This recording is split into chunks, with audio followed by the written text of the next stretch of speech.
Орта білімнің сапасы табысты ұлт болудың тағы бір маңызды шарты.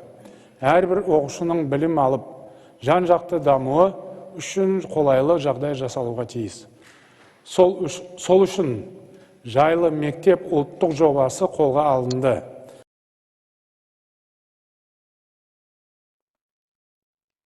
Саламатсыздар ма, құрметті студенттер мен оқушылар. Менің алғашқы онлайн сабағыма қош келдіңіздер. Бүгінгі сабағымыздың тақырыбы жайлы мектеп, жаңа серпін. Онлайн сабағымыздың мақсаты жаңа білім беру жүйесінің міндеттері тек жеке тұлғаны қалыптастыру, дамыту, білім біліктілерін жетілдіру ғана емес, тез өзгеріп жатқан техника мен технологиялар, еңбекті ұйымдастыру жолдарына бейімдеу. Жайлы мектеп пилоттық ұлттық жобасының мақсаты оқушыларға заманауи түрде сапалы білім бере отырып, жайлы орта құру. Педагогтар оқушылармен тікелей байланыс орнатып, жан-жақты жұмыс жасау, оқушылардың сабақ үстінде өз ойларын еркін жеткізе алуы. Үкімет басшысы жайлы мектеп жобасы аясындағы ауқымды жұмыстарға тоқталып өткен болатын. 2021 жылдан бері 674 балабақша ашылған екен, 326 жаңа мектеп пайдалануға берілсе, 1436 мектеп жаңғыртылған. Жоба аясында 2025 жылға арнайы жоспар құрылған, ол жаңа құрылыс стандарттары бойынша 840 мың орын беретін мектеп салу көзделген. Жаңа Қазақстан, әділетті Қазақстанда болашақ ұрпақ әлемдік білім деңгейінен қалыс қалмауы тиіс. Сәйкесінше, бізге креативті педагогтар, ақпараттық технологияны тез меңгеретін, бейімделетін ұстаздар қоғамға керегі анық. Жайлы мектеп жобасы аясында мектептегі білім үздіксіз білім беруге көшеді, компетенцияға негізделген білім болады, жаңа ақпараттық технологияны пайдалану, білім берудің ашықтылығы, актуаландырылу, іргелі білім беру, білімді ізгілендіру, білім берудегі инновациялық әдістерді қолдану. Жайлы мектеп жобасының болашақтағы архитектурасы, дизайны экранда көрсетілген, суретке назар салсаңыздар болады. Болашақтағы жайлы мектеп қандай болуы керек? Әдемі, гүлденген, кең кабинеттері, ауласы, спорт алаңы бар, техникалық жағынан жабдықталған, педагог мамандарының толығуымен, олардың біліктілік санаттарының жоғарылануымен ерекшеленуі тиіс. Жайлы мектеп жаңаша жағдайды талап етеді. Яғни, жайлы мектепте заманауи құрылғылар мен робототехникалар қолжетімді болуы керек. Жаратылыстану ғылымдарына арналған арнайы кабинет, зертханалық жұмыстар өткізетін орын болуы тиіс. Бастауыш сыныптардың оқитын ортасы бөлек салынады деген жоспарда бар. Бұл ішкі әлімжеттікті жоюға көмектеседі. Жоғары деңгейлі ойлау дағдыларын жүзеге асыру үшін білім ауқымын азайтып, оның тереңдігіне мән беруіміз керек. Бәсекеге қабілеттілік. Бәсекеге қабілетті болу оқушының бойынан табылуы тиіс қасиет. Бұл қасиетті оның бойына құятын тұлға мұғалім екені анық. Олай болса, бұл жолда ең бірінші іске асырылатын ұстаз ісі оқушының бойына дағды қалыптастыру. Ахмет Байтұрсынов былай деген екен: мұғалім қандай болса, мектеп һәм сондай-ақ болмақшы. Солай болған соң, ең әуелі мектепке керегі білімді, педагогика, методикадан хабардар, жақсы оқытатын, білетін мұғалім. Цифрлық білім беру заманауи оқытудың кілті. Педагогтардың электронды білім беру саласындағы білім мен біліктерін базалық компьютерлік білім мен білік және кәсіби бағдарланған компьютерлік білімдер мен біліктер деп қарастыруға болады. Қазіргі білім беру жүйесіндегі инновациялық өзгерістердің прогрессивті өсімін ескерер болсақ, тек қана базалық компьютерлік білік пен дағдыны меңгеру жеткіліксіз. Бізге онлайн сабақтар жүзеге асыруға көптеген программалар, бағдарламалар көмектеседі. Оның бәрін жан-жақты түрде қолдана білу мұғалімнің біліктілігін арттыра түседі. Бала мектепте алған білімін үйде қайталап отыруы қажет.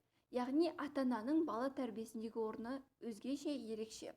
Ұлы Абай атамыз адамның адамшылығы ақыл, ғылым, жақсы ата, жақсы ана, жақсы құрбы, жақсы ұстаздан болады деген екен. Ата-ана ең алдымен баланың мінез-құлқын бақылап, бағыт-бағдар беріп, жиі әңгімелесіп, бос уақытын босқа өткізбеуін қадағалауы тиіс.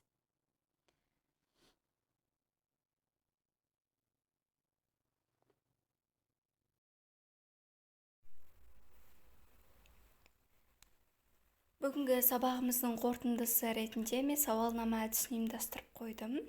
Экранда көрсетілген сілтеме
бойынша өтіп, мен құрастырған сауалнамадан өтсеңіздер болады.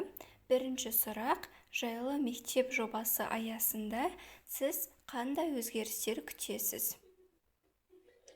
Жоба аясында мектептегі білім сапалы болады деп сенемін. Мектепте жаратылыстану ғылымдарына арналған қолжетімді болса деймін. Себебі оқушыларға робототехника құралдармен сабақ өту сабақты одан әрі қызықты етеді.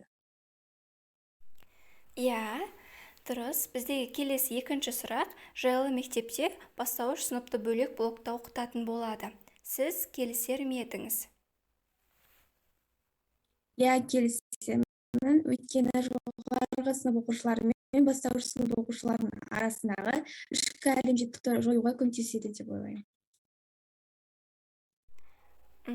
Дұрыс. Келесі үшінші сұрақ: қазіргі мектептегі білімді қалай бағалар едіңіз? Қазіргі мектепте білімді 9 балмен бағалайтын едім. Себебі мектептің ақпараттық технологиялары өте аз. Яғни олар оқушылардың ғылыми жобамен айналысуға мүмкіндік беретін заманауи құрылғылар болса, мектепте білім сапалы болатын еді. Келесі төртінші сұрақ: жайлы мектеп жобасы ерекше бастама. Болашақ педагог ретінде оқушылармен жұмыс жасау үшін мектепке ең бірінші не керек деп ойлайсыз? Мен ең бірінші білікті маман керек, білікті педагог керек деп ойлаймын.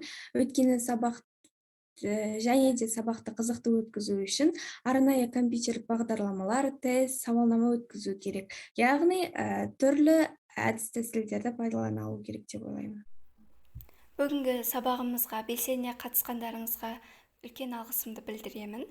Менің бүгінгі жайлы мектеп жаңа серпін атты сабағым аяқталды. Сау болыңыздар.